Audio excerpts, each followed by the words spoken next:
This video is to show you how to use JessFX Silicone Bondo Moulds. There's a wide range available in the shops, from wounds and scars to skin conditions and aging. Bondo is a great option for more subtle effects when you don't need something to be particularly deep. Great for continuity, lining up the same item time and time again because these moulds are clear. First off, you need to be able to fill your moulds, so I start off by giving them a spray with isopropyl alcohol and then just wiping over to make sure there's no dust in the moulds. Bondo itself is a thickened glue, so you need a release agent on your moulds to make sure it doesn't stick to the moulds more than it will your skin. So I tend to always start with Vaseline. There's various options, but Vaseline is a handy one that everyone can get hold of easily and it's cheap. I just rub that all over and make sure I get it into any crevices, and then I'll wipe off any excess if I've put on too much. It's better to put on two more and wipe it back out than not have enough. There's a few different brands of Bondo available, but I'm just going to use this one by Maekup, which is one of my favourites.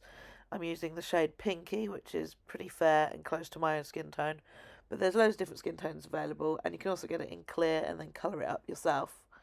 Then I use a spatula just to push the Bondo into the mould and make sure I've filled all areas. For the second mould, I'm actually going to add a second release agent over the top of the Vaseline. I'm going to use Maekup's Release and Seal, which you just brush on lightly over the top and it creates a film. You could use this, you could use green marble. There's various different release agents. Use whichever you prefer. If you don't use Bondo often and don't want to buy lots of different products, Vaseline will work perfectly well. Just make sure you've got it in all areas, every nook and cranny.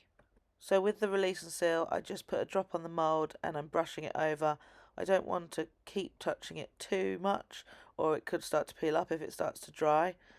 When it is dried, then you can fill it the same as I did before with a spatula. I just push it into the deep parts and then make sure I've filled every area.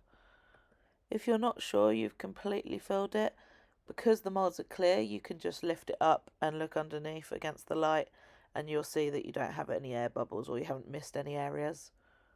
Once you're happy you've got enough Bondo on there, it's time to scrape off the excess. Do this on a flat surface, and I just like to use an old business card for this. I use a clean edge every time so it doesn't stick to itself, and if, like in this case, it doesn't completely scrape clean the first time, I like to scrape it from another direction. You can put slight pressure on when you scrape, but not so hard that you're taking out any of the detail. If you need to, just top up with a little bit more Bondo and scrape again. So I left these somewhere warm to cure with a lid so they don't get dust stuck to them. It took a day or two in this cold weather. And now I'm just applying a bit of glue to the back. You can use Prozaid, just remember to let it go clear. I'm using some Telesis for speed for this video, but I just do a thin layer on the back where the Bondo is because I really want to make sure it sticks to my skin.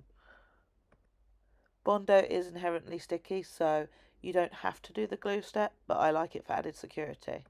I also cleaned my skin first with an astringent. You could use witch hazel, just to make sure there's no natural oils. Bondo will not stick on top of oily skin or on top of other makeup. Then to apply, it really is very simple. You just push the mould onto the skin. I'm doing it to myself so I can be quite forceful, but if you're doing it onto someone else, obviously be careful not to hurt them. You can get them to assist by pushing towards the mould with whichever body part you're applying to, but just massage it out where you know the Bondo is until you're sure it's stuck, and then you can peel the mould back off. As long as you've added enough release agent, the Bondo should peel out of the mould very effortlessly. You may be left with some little frilly edges, especially if you use the release and seal or green marble. Then I just use a bit of IPA to remove this and clean up anything. It's just literally taking off any excess release agent that's transferred onto your skin with the mould.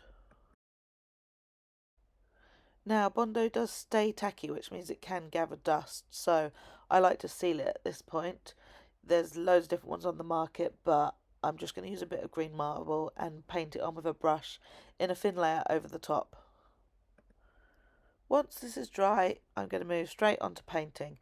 I always use alcohol activated paints. They're activated with 99% isopropyl alcohol. As you can see, it already pretty much matches my skin perfectly. I'm just going to add a slight pink into it and a fair tone over the top. And I like to use a cut down chip brush so I can splatter it on and give a bit more of a realistic effect. Do keep in mind that the IPA can reactivate the Bondo because it is a glue, so you don't want to absolutely flood it, and make sure you let it dry before touching it too much. Once I'm happy enough with the skin tone match, I'm just going to add in some darker pink over the top of the scar and pick out the shape that's there. You want to use these kind of paints as a wash, so think of them as watercolours. And if you go wrong, you can just get a little bit of IPA on a cotton bud and dab it back off. At this point, if any of it's looking shiny, you can pat on some anti-shine, but I've just gone straight in with my blood now. As you can see, it's kind of beading up on the skin as I apply it, so I'm going to add a bit of washing up liquid on top of this just to stop that happening. So I'm just dabbing a little bit of washing up liquid on top of the blood, and you can see how it's not separating anymore. You could put a drop or two of washing up liquid into your blood before applying it equally. And that is it. So Bondo is great for creating very subtle effects, very quick and easy to apply, just needs some prep time in advance.